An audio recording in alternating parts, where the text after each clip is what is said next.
बिस्मिल्लाहिर्रहमानिर्रहीम। अस्सलाम वालेकुम नादरीन, आप यूट्यूब चैनल देख रहे हैं। मैं इमरान खान। DGISPR की मुलाकात हुई है सहाफ़ियों के साथ, कुछ जो सोशल मीडिया के इन्फ्लुएंसर हैं उनके साथ, और ये मुलाकात खुफिया रखी गई।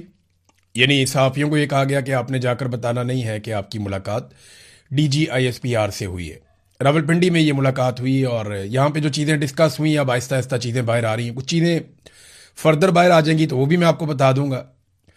DGISPR हज करने गए थे, कुछ हमारे साफ़ी दोस्त हैं वो तो हज की मुबारकबादें देते रहे वहाँ पे, लेकिन जो असल में खबर है वो दो चीज़ों के हवाले से ज़्यादा अभी तक बाहर आई। नंबर एक, कश्मीर पे फोकस था उनका और अफ़गानिस्तान के ऊपर उनका फोकस था ज़्यादा। इन चीज़ों के ऊपर वो बात कर रहे थे। तो कश्मीर और अफ़गानिस्तान में इस वक्त एस्टेब्लिशमेंट के लिए चैलेंजेस हैं। कश्मीर में चैलेंज ये है, देखें गिलगित बल्तिस्तान में तो उन्होंने अपनी हुकूमत बना ली है, और मैंने आपसे कहा था कि वो मैदान से पाकिस्तान तहरीक इंसाफ को बाहर करेंगे और कुछ भी करेंगे। जैसे बलूचिस्तान में पाकिस्तान की एस्टेब्लिशमेंट को कभी भी ये सूट नहीं करता कि कोई ऐसी हुकूमत हो जो अवाम ने बनाई हो। इसी तरह गिलगित बल्तिस्तान और कश्मीर भी उनकी रेड लाइन्स हैं। वो वहाँ पे भी बहुत हसास मामला हैं, वहाँ पे किसी और की हुकूमत कभी भी बर्दाश्त नहीं करते। वैसे तो पाकिस्तान में किसी की हुकूमत बर्दाश्त नहीं करते, उनके बड़े मफादात हैं, लेकिन इन जगहों पे ख़ास तौर पे वो अपना कंट्रोल रखना चाहते हैं। यहाँ जितने भी खूबसूरत इलाके हैं वहाँ पे आप देखें बड़े शानदार मेस बने हुए हैं, बहुत ज़बरदस्त जो जो सबसे खूबसूरत एरियाज़ हैं, बड़े बड़े किले हैं, बहुत खूबसूरत एरियाज़ हैं, वो फ़ौज के कंट्रोल में है इन एरियाज़ में। और खूबसूरत तरीन इलाके, बड़े अच्छे मैसेज, बहुत ज़बरदस्त रिक्रिएशनल साइट्स, वो पाकिस्तान की मिलिट्री एस्टेब्लिशमेंट के कंट्रोल में। गरीब आदमी या गरीब फौजी का वहाँ पे कोई लेना देना नहीं है। अफसरान और उनकी फैमिली जो है वो काफ़ी इंटरटेन होती हैं। मैं माजी में ये सारी चीज़ें खुद हम देखते रहे हैं, क्योंकि जब सहाफ़ियों को ले जाया जाता था वॉर जोन्स के अंदर या ऐसे एरियाज में जहाँ पे बॉर्डर है या लड़ाई है, तो वहाँ पे हमें इन जगहों को देखने का भी मौका जाते हुए मिलता था, आते हुए भी मिलता था। तो मैं आपको ये कह सकता हूँ, और जो लोग फ़ौज से रिटायर हुए और जिनके फ़ौज के साथ अच्छे ताल्लुकात नहीं रहे, वो फिर बताते भी है कि किस तरीके से जो कौम का बजट है वो कहाँ कहाँ पे भी लग जाता है। यानी हमें तो सिर्फ ये लगता है ना कि सिर्फ गोली बारूद और बंदूकें खरीदी जाती है, लेकिन और बहुत सारी चीज़ें भी हैं जैसे हर इदारे में होती हैं, वैसे फ़ौज में भी हैं। कोई पाकिस्तान से बाहर तो ये इदारा नहीं है, जैसे पाकिस्तान के बाकी इदारे हैं वैसे भी फ़ौज भी एक इदारा है, कोई ज़्यादा फ़र्क नहीं है इनका। तो नादरीन, DGISPR ने कश्मीर के बारे में ये कहा कि रियासत जो है वो भी माँ बनकर प्यार से और मोहब्बत से डील कर रही है।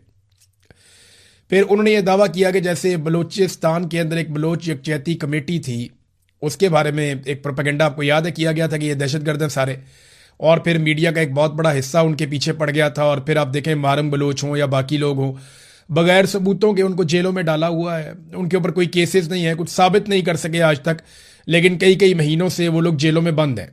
ऐसे ही ईमान मजारी और हादी अली चट्ठा जो उनके लिए बेचारे आवाज़ उठाते थे, उन दोनों को भी लंबी सजाएं देके जेलों में बंद कर दिया गया है, सिर्फ एक ट्वीट करने के जुर्म पर।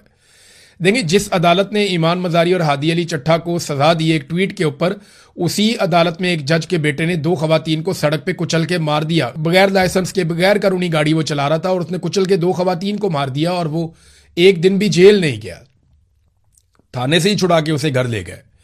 तो ये तो इंसाफ है पाकिस्तान में, और ये सूरत हाल है इंसाफ की। बहरहाल अब फोकस जो है वो कश्मीर के ऊपर, अफगानिस्तान के ऊपर। अफगानिस्तान के बारे में उन्होंने काफ़ी बातें की। बलूचिस्तान के बारे में उन्होंने कहा जनाब कि बलूचिस्तान में देखें ये जो बलोच यकजहती कमेटी थी, फिर ये इनके कैसे पोल खुल गए, इनकी चीज़ें सामने आ गई। हालांकि जो चीज़ें सामने आई आज तक हमारे सामने तो नहीं रखी गई, किसी जगह पे किसी फोरम पे साबित नहीं किया जा सका कि मारंग बलोच या उनके साथ जो एहतजाज करने वाले लोग हैं, जो पाकिस्तान के आइन के मुताबिक पुरअमन एहतजाज करके अपना हक मांगते हैं, उनके हवाले से किसी जगह पे भी किसी किस्म का कोई सबूत अभी ना पेश किया गया, ना साबित किया गया। किसी फोरम पे उनको गलत साबित नहीं किया जा सका, और यही वजह है कि बगैर किसी अदालती फैसले के बंदोबस्त करके सिस्टम ने उन्हें जेलों के अंदर बंद रखा हुआ है, और कोई कानूनी वजह नहीं है। जैसे इमरान खान को बंद करने की कोई कानूनी वजह नहीं है। कश्मीर के बारे में उन्होंने कहा जी कि रियासत अभी मां बनकर कोशिश कर रही है पुरअमन तरीके से मामला हल करने के लिए, लेकिन फिर बाप बन जाती है रियासत बाद में और वो हमला भी कर देती है। तो हार्ड स्टेट का एक कॉन्सेप्ट है। देखिए, अभी मां बन के ये काम कर रहे हैं तो इतनी गोलियां रोजाना चल जाती हैं, दर्जनों लोग अब तक गोलियां उन्हें लग चुकी हैं, बहुत सारे लोग जख्मी हुए हैं, काफ़ी लोग शहीद हो गए हैं। रोज़ाना की बुनियाद पे कश्मीरी अपने जनाजे उठाते हैं, कभी एक, कभी दो, कभी तीन। रावला कोट में, कोटली में कैसे खून रेजी हुई है, कैसे क्रैकडाउन हुआ, किस तरह टॉर्चर किया गया लोगों के ऊपर, लोगों को उकसाने की कोशिश की जा रही है। अगर आप प्लस माइनस करें तो क्या रियासत माँ वाला रोल प्ले कर रही है? तो जवाब यह है कि वो नहीं कर रही। और दूसरा यह कि DGISPR आजाद कश्मीर के मामलात में ये मुदाखलत कैसे कर सकते हैं? पाकिस्तान का यह मुकदमा है कि आजाद कश्मीर एक आजाद मुल्क है। पाकिस्तान का यह मुकदमा है कि वहां की सुप्रीम कोर्ट, वहां की जो चाहे वो अदलिया है, चाहे सियासी जमातें हैं, चाहे वहां की पार्लिमान है, वो सारे अलग हैं और पाकिस्तान का उनके साथ कोई ताल्लुक ऐसा सच नहीं है, सवाए इसके कि पाकिस्तान उनके हक के खुद इरादियत को तस्लीम करता है और सपोर्ट करता है। लेकिन यहां DGISPR कह रहे हैं कि रियासत, तो रियासत तो आजाद कश्मीर की है ना, तो वो आजाद कश्मीर की रियासत बात करेगी, उनके बिहाफ के ऊपर DGISPR तो बात नहीं कर सकते। लेकिन आपको पता है पाकिस्तान में जिसकी ताकत है उसकी भैंस है, जिसकी लाठी उसकी भैंस, और ताकत के बलबूते के ऊपर फैसले होते हैं तो फिर जो मर्जी करी जाए, जो मर्जी कही जाए। बहरहाल वो ये कहते हैं जनाब उनको सबूत मिल गए हैं, लेकिन अभी तक किसी एक सोर्स ने भी मुझे ये नहीं बताया कि उन्हें कोई सबूत दिखाए हों DGISPR ने कि ये लोग गद्दार हो चुके हैं, या ये लोग भारत के साथ मिल गए हैं, या ये लोग दुश्मन के एजेंडे के ऊपर चल रहे हैं और दुश्मन से पैसा ले रहे हैं। ऐसा कुछ भी साबित नहीं किया जा सका। मेरा नहीं ख्याल कि साबित कर सकेंगे, क्योंकि कश्मीरी जो मांग रहे हैं वो उनका हक है। और मेरी इतला के मुताबिक इस वक्त बैकडोर चैनल राब्ते भी हो रहे हैं। जो ज्वाइंट अवामी एक्शन कमेटी के लोग जिनके सरों के ऊपर इनाम रख दिए गए, वो तो बराह रास्त इन मुज़ाकरात के अंदर या बैकडोर चैनल्स राब्तों के अंदर शामिल नहीं है, लेकिन उनके साथ कुछ लोग राब्तों में हैं जो उलमा इकराम है, और वो लोग फिर राब्ते कर रहे हैं हुकूमत के साथ, और कोशिश की जा रही है कि आज़ाद कश्मीर के मामलात को अफाम तफहीम से हल किया जा सके। बाकी मामला तो हल हो जाते हैं, लेकिन 12 मुहाजिर नशिस्तों का मामला बार बार आकर फंस जाता है। अब यहां पे जो एक मुतालबा किया जा रहा है वो ये कि आप 12 नशिस्तें रखना चाहते हैं आप रखें, लेकिन आप इन्हें हुकूमत बनाने और गिराने का इख्तियार ना दें। यानी जब आज़ाद कश्मीर का वजीर आज़म चुना जाए तो ये 12 नशिस्तों का कोई रोल नहीं होना चाहिए, और जब मखसूस नशिस्तें बांटी जाएं तो उनमें भी इन 12 नशिस्तों का कोई रोल नहीं होना चाहिए, और जब कोई हुकूमत आज़ाद कश्मीर में गिराई जाए तो उस वक्त भी इन 12 नशिस्तों का कोई रोल नहीं होना चाहिए। बाकी आप इन्हें रखना चाहते हैं, आप इन्हें रखें, आप इनसे आवाज़ उठाना चाहते हैं आवाज़ उठाएं, सिंबॉलिक इनको हैसियत देना चाहते हैं, इनसे जोर लगवाना चाहते हैं, आप सारा कुछ करें, आलमी सतह पर इनके दौरे करवाएं, जो मर्जी करें, लेकिन आप आज़ाद कश्मीर की हुकूमत को बनाने में, उसको गिराने में, उसके मामलात को चलाने में आप इनको शामिल ना करें। तो ये उनकी जानिब से एक मुतालबा है। भारत मुज़ाकरात हो रहे हैं, देखें उसका नतीजा क्या निकलता है। 28वीं आईनी तरमीम पे एस्टेब्लिशमेंट को यह लगता है कि PMLN और पीपल्स पार्टी मिलकर खेल रहे हैं, और वो 28वीं आईनी तरमीम अब शायद नहीं होने देंगे। लेकिन पीपल्स पार्टी को जिस तरीके से और नून लीग को ब्लैकमेल कर दिया गया गिलगित बल्तिस्तान में, एस्टेब्लिशमेंट ने 4 आज़ाद उम्मीदवार उठा के IPPs की झोली में डाल दिए। IPP एक पॉलिटिकल पार्टी भी है ना, एक तो वो IPP है जिन्होंने पाकिस्तान का बेड़ा गर्क कर दिया ना, तो एक इस्तेहकाम पाकिस्तान पार्टी भी है IPP। ये IPP जो है एस्टेब्लिशमेंट को बहुत प्यारे हैं, चाहे वो IPP अवाम की जेबों पे डाका डालने वाले IPPs हों जिन्हें एस्टेब्लिशमेंट ने और सियासी जमातों ने मिलकर लगाया, और उनके जरिए से कौम से इतना पैसा छीना जाता है कि जो शख्स भी 1 यूनिट बिजली इस्तेमाल करता है वफाकी वजीर पानी और बिजली के मुताबिक, वो 4 यूनिट बिजली के पैसे देता है। मुझे पहले लगता था कि ये 1 और 3 का रेशो है, कि अगर आप 1 यूनिट बिजली इस्तेमाल करते हैं तो आप 3 यूनिट बिजली का पैसा देते हैं। नहीं, लेकिन पानी और बिजली के वफाकी वजीर ने कहा नहीं, आप अगर 25 रुपए की बिजली इस्तेमाल करते हैं तो आप 100 रुपया बिल देते हैं, यानी जो 75 रुपए हैं वो आप IPPs की जेब में डालते हैं जिसकी उन्होंने बिजली नहीं बनाई हुई होती। तो ये IPPs एस्टेब्लिशमेंट को बहुत पसंद है, इसीलिए उन्होंने एक पॉलिटिकल पार्टी का नाम भी IPP रख दिया, इस्तेहकाम पाकिस्तान पार्टी। ये पार्टी गिलगित बल्तिस्तान में एक भी सीट नहीं जीती, लेकिन इस पार्टी को 4 आज़ाद उम्मीदवार तोहफे में दे दिए गए।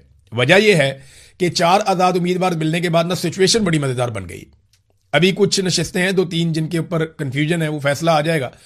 इनमें 9 सीटें बताई जा रही हैं पीपल्स पार्टी की, 8 PMLN को दी गई हैं। अब 4 ये जो हैं अगर IPPs को मिल गई तो IPP इन दोनों में से जिसके साथ जाएगी वो हुकूमत बना लेगा। कैसा जबरदस्त काम हो गया। IPP इन दोनों में से जिसके साथ जाएगी वो हुकूमत बना लेगा, और IPP किसकी जमात है आप जानते हैं, एस्टेब्लिशमेंट की जमात है। तो एस्टेब्लिशमेंट ने सारा का सारा खेल अपने हाथ में रख लिया है। अब फैसलवाडा जो है वो लॉन्च हो जाते हैं जैसे ही ये पता चलता है कि 28वीं आईनी तरमीम में कोई गेम हो रही है, और तरमीम के ऊपर काम तो तकरीबन हो चुका है, अब तो तरमीम सिर्फ पास करवानी है। तो फैसलवाडा आते हैं सियासतदानों को और सियासी जमातों को उनकी औकात याद दिलाने के लिए। वो आए, आकर उन्होंने पहले तो ये बताया कि जनाब पाकिस्तान में हुक्मरान बनने के लिए, क्योंकि मौजूदा एस्टेब्लिशमेंट के आला कार हैं फैसलवाडा, और इस वक्त वो उनका कीमती सामान उठाकर पीछे पीछे चलते हैं जर्नैलों के। तो फैसल वाडा बेहतर जानते हैं कि कौन सी ऐसी खसूसियात हैं जो किसी शख्स में हो तो वो हुक्मरान बन सकता है। फैसल वाडा ने बताया कि एस्टेब्लिशमेंट को किस तरह के लोग पसंद हैं। और उन्होंने कहा हुकूमत में आने के लिए आपको नकम्मा, इश्तेहारी, मफरूर, बीमार, कातिल और जानी होना चाहिए। ये फैसल वाडा साहब ने फरमाया कि ये वाली खसूसियात अगर आपके अंदर हैं तो आप हुकूमत में आ सकते हैं। यानी एस्टेब्लिशमेंट को इस किस्म के लोग पसंद है, उनको वो हुकूमत में लेकर आते हैं। ये एस्टेब्लिशमेंट का फार्मूला उन्होंने बता दिया है। देखिए, सियासतदानों को गंदा करने का सिलसिला हमेशा से जारी। ये जर्नैल ऑफ द रिकॉर्ड मुलाकातें करते हैं सहाफ़ियों के साथ, तो एक ही बात करते हैं, सियासतदान बहुत गंदे हैं, सियासतदानों ने करप्शन की है, सियासतदान दो नंबरी करते हैं, सियासतदान मुल्क को खा रहे हैं, सियासतदान मुल्क को तबाह कर रहे हैं। फौजी बहुत अच्छे हैं, फ़ौज ने बड़ा कमाल काम किया है, फ़ौज मुल्क को नहीं खा रही है, फ़ौज मुल्क के लिए दिन रात सोचती है, दिन रात कोशिश करती है, हम तो कुर्बानियाँ देते हैं। तो हमेशा जो पाकिस्तान की मिलिट्री एस्टेब्लिशमेंट है वो ये माइंड सेट बनाती है पाकिस्तान में कि सियासतदान बहुत गंदे हैं। लेकिन याद रखिएगा, पाकिस्तान एक सियासतदान ने बनाया था, पाकिस्तान को आईन एक सियासतदान ने दिया था। पाकिस्तान ने आज तक जितनी तरक्की की उसमें ज्यादा हिस्सा सियासतदानों का है। पाकिस्तान का दिमाग सियासतदान है, मिलिट्री एस्टेब्लिशमेंट नहीं है। मिलिट्री एस्टेब्लिशमेंट जब जब आती है, वक्ती तौर पे पाकिस्तान को छोटा मोटा कोई फायदा हो भी जाए तो लॉन्ग रन में पाकिस्तान को नुकसान होता है। अयूब खान ने जिस तरह की सियासत की तराह डाली, उसने पाकिस्तान की सियासत को तबाह कर दिया। बाद में पाकिस्तान दो टुकड़े हो गया। याया खान ने पाकिस्तान को दो टुकड़े करने में आखिरी हथौड़ा चलाया। ज़ियाउल हक आया और उसने वक्ती तौर पे फायदा उठाया। अमेरिका से ताल्लुकात, दुनिया भर उसको आंखों का तारा बनाकर फिरती थी। ज़ियाउल हक यहां पे डिक्टेटर था, उसने अफगानिस्तान के अंदर एक जहाद करवाया और ज़ियाउल हक तो चला गया, लेकिन पीछे क्या छोड़ गया? मंशियात और क्लाशनकोफ, और पाकिस्तान में कितना खून बह गया। दहशतगर्दी ज़ियाउल हक ने इंट्रोड्यूस करवाई थी पाकिस्तान के अंदर। फिर परवेज मुशर्रफ आता है, वो अमेरिका के आगे लेट जाता है, अमेरिका की आंखों का तारा बन जाता है। आज आसिम मुनीर अमेरिका की आंखों का तारा बने हुए हैं। ये सिलसिला चलता रहता है। जो डिक्टेटर्स होते हैं या मिलिट्री जर्नल्स होते हैं, ये अमेरिका की आंखों के तारे बनते हैं। और हमेशा ये कहा जाता है, देखो जी अमेरिका इनसे कितना खुश है, आलमी सतह पर कितनी कामयाबियां मिल रही हैं। कोई कामयाबी नहीं मिल रही। कामयाबी पता किसे कहते हैं? पाकिस्तान में दहशतगर्दी खत्म हो जाए। क्या खत्म हुई? नहीं, वो पहले से ज्यादा है। कामयाबी किसे कहते हैं? कि पाकिस्तान की मईशत बेहतर हो जाए। क्या बेहतर हुई? नहीं, वो बर्बाद हो गई। कामयाबी पता किसे कहते हैं? कि आम आदमी की जिंदगी आसान हो जाए, महंगाई खत्म हो जाए। क्या खत्म हो गई? महंगाई नहीं हुई, आम आदमी की जिंदगी पहले से ज्यादा मुश्किल हो गई। कामयाबी पता किसे कहते हैं? कि आपके मुल्क में धड़ाधड़ सरमायाकारी आ रही हो, आपके मुल्क में सयाह आ रहे हो। क्या वो हो रहा है? नहीं हो रहा। कामयाबी इसे कहते हैं कि आप कर्जे वापस उतार रहे हो, आप कर्जे चढ़ाते चले जा रहे हैं, चढ़ाते चले जा रहे हैं, आपने रिकॉर्ड कर्जे ले लिए। कामयाबी किसे कहते हैं? कि लोग काम करने के लिए आपके मुल्क में आए, आपके मुल्क से ब्रेन ड्रेन लगातार हो रहा है और आपका आर्मी चीफ कहता है ये ब्रेन गेन है। ये नहीं, उनके कहने से तो नहीं हो जाएगा। डॉक्टर्स जा रहे हैं, इंजीनियर जा रहे हैं, पढ़े लिखे लोग जा रहे हैं, सरमायाकार जा रहे हैं, जो कारोबार करना जानते हैं, जो स्किल्ड लोग हैं, वो पाकिस्तान छोड़ छोड़ कर जा रहे हैं। तो ये कामयाबी है। कामयाबी पता किसे कहते हैं? कामयाबी कहते हैं जब आप तजारती खसारे में ना हो बल्कि मुनाफे में हो। आप लगातार तजारती खसारे में होते चले जा रहे हैं। तरक्याती बजट आपने इंतहाई कम कर दिया है। यानी पाकिस्तान को ये कहते हैं हम तरक्की की मनाजिल तय करवाएंगे।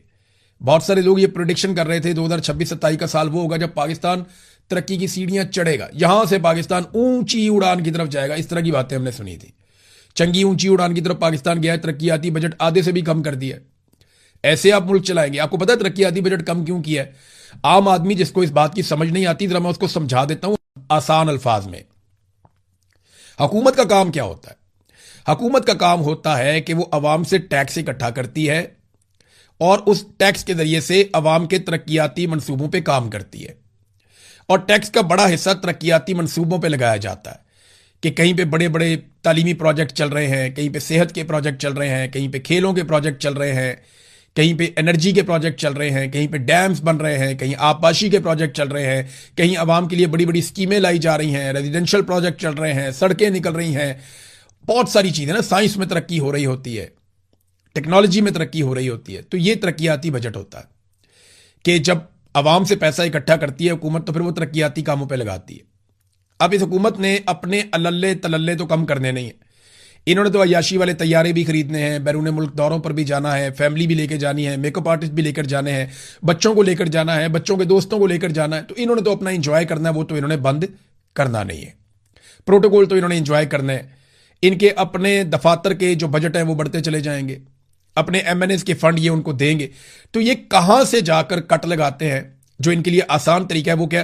तरक्याती बजट कम कर दो, यानी अवाम के तरक्याती मंसूबे कम कर दें। कौम को कहानी सुनाई कि हम तरक्याती मनाजिल तय करेंगे, यहां से पाकिस्तान ऊंची उड़ान की तरफ जाएगा, और जिस चीज को उड़ान कहते हैं कि तरक्याती बजट, वो आधे से भी कम कर दिया। तो पाकिस्तान का तरक्याती बजट जो कम होगा ना, याद रखिएगा, जब सरकारी मंसूबे बंद हो जाएंगे तो बेशुमार लोग बेरोजगार हो जाएंगे। बहुत सारी इंडस्ट्रीज जो है उनका पूरा का पूरा इन्हिसार सरकारी मंसूबों के ऊपर होता है। तो जब आपने वो सारा साइज ही छोटा कर दिया, तो अभी आप देखेंगे इस साल और कितनी बेरोजगारी होती है, और कितनी गुर्बत होती है, और कितने लोग अपना पैसा लेकर पाकिस्तान से भागते हैं। ये आपको दिखाई देगा जिस तरीके से इन्होंने तरक्याती बजट कम कर दिया है। तो मैं आपको कह रहा था कि सियासतदानों को बदनाम करने का सिलसिला जारी है। हमेशा जर्नैल खुद को अच्छा दिखाते हैं और सियासतदानों को बुरा दिखाते हैं, और इसी वजह से पाकिस्तान आज तक स्टेबल नहीं हो सका। पहले लोगों में नफरत फैलाएगी, सारे सियासतदान बुरे हैं। हर सियासतदान जो हुकूमत में भी होता है ये उसको ऑफ द रिकॉर्ड बुरे ही कहते हैं, और अपने आप को ये अच्छा कहते हैं। सियासतदानों को ये बात समझनी पड़ेगी। वो एक जबान करके इकट्ठे हो जाए सारे, और इकट्ठे होकर कहें कि जर्नैल बुरे हैं, इन्होंने पाकिस्तान पे बार बार कब्जा किया है। ये सरकारी मुलाजिम है, ये तनख्वाह लेते हैं, इनका काम है हमारे हुक्म को माने। हम हुकूमत बनाते हैं अवाम के वोटों से, जब हम आ जाते हैं तो हम जो हुक्म दें ये हमारे हुक्म की जो है वो खिलाफ वर्जी कभी ना करें, ये होना चाहिए। लेकिन उल्टा क्या होता है कि वो सियासतदानों को बदनाम करते हैं, और हमारे मीडिया के लोग इसमें इस्तेमाल होते हैं। कई अनजाने में इस्तेमाल हो जाते हैं, कई जानबूझकर इस्तेमाल हो जाते हैं, कई अपने जाती मफाद के लिए इस्तेमाल हो जाते हैं। मैं नहीं कह रहा कि सारे के सारे जो हैं मीडिया के लोग बदनीयत हैं। बहुत सारे लोगों को आइडिया ही नहीं होता कि उनके साथ क्या खेल खेला जा रहा है। यानी मैं अपने बारे में आपको बताता हूं, जाती तौर पे मुझे बहुत सारे लोगों को, पूरे पाकिस्तान को, इवन इमरान खान को, यह लगता था कि पाकिस्तान की मिलिट्री एस्टेब्लिशमेंट जो भी फैसले करती है वो पाकिस्तान का भला सोचकर करती है। लेकिन हमने अपनी आंखों से देखा, अपने कानों से सुना, और फिर हमने इनकी इंक्वायरियां भुगती, और जब इनके साथ बैठकर बात की तो हम सर पकड़ के बैठ गए कि यार ये क्या लोग हैं, ये तो अपने फायदे से बाहर देखते ही नहीं है कि हमारी एक्सटेंशन, हमारा इस्तिस्ना, हमारी नौकरी, हमारा कारोबार, हमारा मफाद, हमारा बजट, ये अपनी जात से बाहर नहीं जाते। आज हमारा इस खित्ते के अंदर जो तरक्याती बजट है वो बांग्लादेश के मुकाबले में, इंडिया के मुकाबले में, नेपाल भूटान के मुकाबले में, या आप अफगानिस्तान भी लगा लें, जितना बजट हमारे पास है परसेंटेज में आप करके देख लें, हम सबसे कम तरक्याती बजट खर्च कर रहे हैं। तो हम तरक्की कैसे करेंगे? नहीं कर सकेंगे।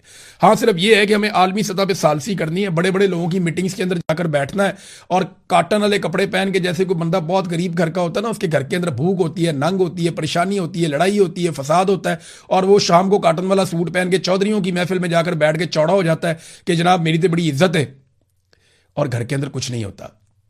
ये पाकिस्तान के हुक्मरान पाकिस्तान के साथ कर रहे हैं जनाब। बाहर साड़ी बड़ी गेम है, वो पाकिस्तान के अंदर आपने बेड़ा गर्क कर दिया। आपकी रिस्पॉन्सिबिलिटी बाहर गेम उठाने की नहीं थी, आपकी रिस्पॉन्सिबिलिटी है कश्मीर को आज़ाद करवा के दें। आपकी रिस्पॉन्सिबिलिटी है पाकिस्तान का पानी जो इंडिया कब्जा कर रहा है वो छुड़वा के दें। आपकी रिस्पॉन्सिबिलिटी है पाकिस्तान के अंदर से आप दहशतगर्दी खत्म करें। ये तीन मेन रिस्पॉन्सिबिलिटीज हैं, इन तीनों के अंदर नाकाम रहे, ये तीनों काम नहीं कर पाए बदकिस्मती से। और जो पाकिस्तान के सियासतदान हैं वो इसके ऊपर जनाब ताशे बजाते हैं। मैं हैरान होता हूं। तो जब भी आईनी तरमीम करनी होती है, फैसलवाड़ा लॉन्च हो जाता है और वो अपना काम शुरू कर देता है। नाज़रीन, खैबर पख्तूनख्वा की अब सूरत हाल ये बन गई है, एक तो इमरान खान साहब की बहनों को मुलाकात करने नहीं दी गई, एक मरतबा फिर मुलाकात ना हुई और वो अपना धरना खत्म करके वापस चले गए।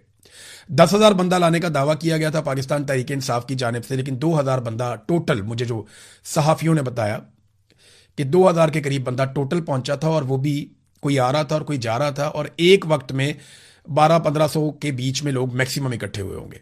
इससे ज़्यादा लोग एक वक्त में इकट्ठे नहीं हुए। ये है ज़मीनी हकायक अडयाला जेल के बाहर से। इमरान खान की बहनों से वादा कुछ और किया गया, सूरत हाल कुछ और है। लोग मायूस हो गए हैं, लोग इस लीडरशिप के लिए अब निकलना भी नहीं चाहते। और जो कुछ पाकिस्तान में जुल्म और फसायत हो रहा है, देखिए जब लोग मायूस हो जाते हैं ना, बहुत ज़्यादा दब जाते हैं, परेशान हो जाते हैं, तो एक दिन आता है कि लोग लीडरलेस हो जाते हैं। और फिर वो होता है जिसे आप बांग्लादेश में आपने होते हुए देखा, श्रीलंका में आपने होते हुए देखा, नेपाल में आपने होते हुए देखा, दुनिया के और ममालिक में आपने होते हुए देखा। तो ये पाकिस्तान में भी खुदा न खास्ता ये मामला उस तरफ ले जाएंगे और एक दिन पाकिस्तानी अपना हक छीनने पर मजबूर हो जाएंगे। कश्मीर में आप उसका एक झलक देख रहे हैं। अब अगर समझदार होंगे और अक्लमंद होंगे तो कश्मीरियों के साथ मुज़ाकरात करके मामला हल कर लें, क्योंकि कश्मीरी पीछे हटने के लिए फिलहाल तो तैयार नजर नहीं आ रहे। अब फेस सेविंग चाहिए, हुकूमत कोई ना कोई फेस सेविंग ले, कोई रास्ता निकाले और कश्मीरियों को वापस उनके घरों में भेजे और रूटीन के मुताबिक वहां इलेक्शन करवाए। और इलेक्शन में अगर मिलिट्री एस्टेब्लिशमेंट रोल प्ले ना करे तो क्या हो जाएगा? हुकूमत एस्टेब्लिशमेंट के असर के बाहर एक बन जाएगी, तो चलो कश्मीरी खुश हो जाएंगे। वो राजी हो जाएंगे। लेकिन एस्टेब्लिशमेंट को हर जगह पे अपना कंट्रोल चाहिए। मुझे नहीं लगता कि वो इस बात पे मानेंगे। आलमी मंडी में तेल की कीमतें इंतहाई कम होती चली जा रही हैं, लगातार कम हो रही है। अभी मैं आपसे बात कर रहा हूं तो $5 मजीद तेल की कीमतें गिर गई हैं। तो इतनी जो तेल की कीमतें लगातार कम हुई हैं, लगभग $75 से $78 के बीच में इस वक्त वेरी कर रही हैं आलमी मंडी में तेल की कीमतें। तो जब इतनी कम हो गई हैं तो आप भी कम कर दें। जब कीमतें बढ़ानी होती थी तो जैसे ही आलमी मंडी में ऊपर जाती थी, साथ ही ये लेवी लगा देते थे, कीमतें बढ़ा देते थे, बढ़ाते थे 150-150 करके। इकट्ठी कीमत इन्होंने पाकिस्तान में $200 तक 2-4-5 दिनों के अंदर हम देखते रहे, पता नहीं $200 तक इन्होंने तेल की कीमतें बढ़ा दी थी। कहां से कहां पेट्रोल की कीमतें ले गए। पूरी दुनिया में किसी ने ऐसा नहीं किया जो इन्होंने पाकिस्तानियों के साथ कर दिया। जुल्म और जबर की इन्होंने पाकिस्तानियों के साथ इंतहा कर दी थी। लेवी इन्होंने 160 तक पहुंचा दी थी बेवकूफों ने। तो अब आलमी मंडी में तेल की कीमतें नहायत कम हो गई हैं, तो फौरी तौर पे अवाम को रिलीफ दें, जैसे फौरी तौर पे आपने अवाम के सर पे डंडा मारा था। रिलीफ दें, पेट्रोल की कीमतें कम करें, बिजली की कीमतें कम करें, गैस की कीमतें कम करें। अब आप ईरान से गैस खरीद सकते हैं। ईरान को इजाजत मिल गई है कि वो तेल और गैस की सप्लाई कर सकता है दुनिया को। तो आप गैस पाइपलाइन मुकम्मल करें। ईरान ने तो अपनी मुकम्मल कर ली है, आप भी अपने हिस्से की पाइपलाइन डालें और ईरान से गैस खरीदें। देखिए पूरे पाकिस्तान के अंदर तो पाइपलाइन पाकिस्तान की बिछी हुई है, आपने सिर्फ मेन लाइन तक लेकर जाना है ना। तो आप ईरान से गैस लें और आप पाकिस्तानियों को सहूलत दें। पाकिस्तान की इंडस्ट्री को भी इसका फायदा होगा, पाकिस्तान के शहरियों को भी इसका फायदा होगा, पाकिस्तान इससे तरक्की करेगा। तो आपको लेनी चाहिए गैस, आपका हमसाया मुल्क है, आपके पास एक मौका है, इस मौके से आपको फायदा उठाना चाहिए। तो नादरीन, जो बजट की सूरत हाल है खैबर पख्तूनख्वा बेचारे वो यहां तक पहुंच गए कि जी हम 3 माह का बजट पास करेंगे। इमरान खान साहब से जब तक मुलाकात नहीं होती तब तक हम मुकम्मल बजट पास नहीं करेंगे। सलमान अकरम राजा साहब का एक स्टेटमेंट मैं देख रहा था। देखिए यहां तक हालात पहुंच गए हैं कि बजट को अब एक टूल के तौर पे इस्तेमाल किया जा रहा है। ये नहायत कमजोर कार्रवाई है। देखिए ये इनकी मर्जी है, ये जो मर्जी करें, उनकी हुकूमत है। वो बजट आज पूरा पेश कर दे, 1 महीने का करें या 1 दिन का करें, फर्क नहीं पड़ता। फर्क इस बात से पड़ता है कि इतनी बड़ी पॉलिटिकल पार्टी इतनी बेबस और मजबूर हो गई है कि वो बजट को एक बतौर हथियार इस्तेमाल कर रही है। यानी इतनी बड़ी पार्टी जिसने करोड़ों वोट लिए हैं, इतना बड़ा लीडर जो पाकिस्तान में सबसे ज्यादा मकबूल है, ये बाहर बैठे हुए पॉलिटिकल लोग उसके नाम के ऊपर कोई तंजीम साजी नहीं कर सके, कोई माहौल नहीं बना सके। इमरान खान ने स्ट्रीट मूवमेंट का कहा था, हमने तो देखी नहीं। सुहेल अफरीदी ने ऐलान किया था, कोई हलफ वलफ भी लिया था, उसके बाद नजर ही नहीं आए बंदे किधर गए। नादरीन, एक चीज जाते जाते मैं आपको बड़ी मजे की बताता हूं। ये जरा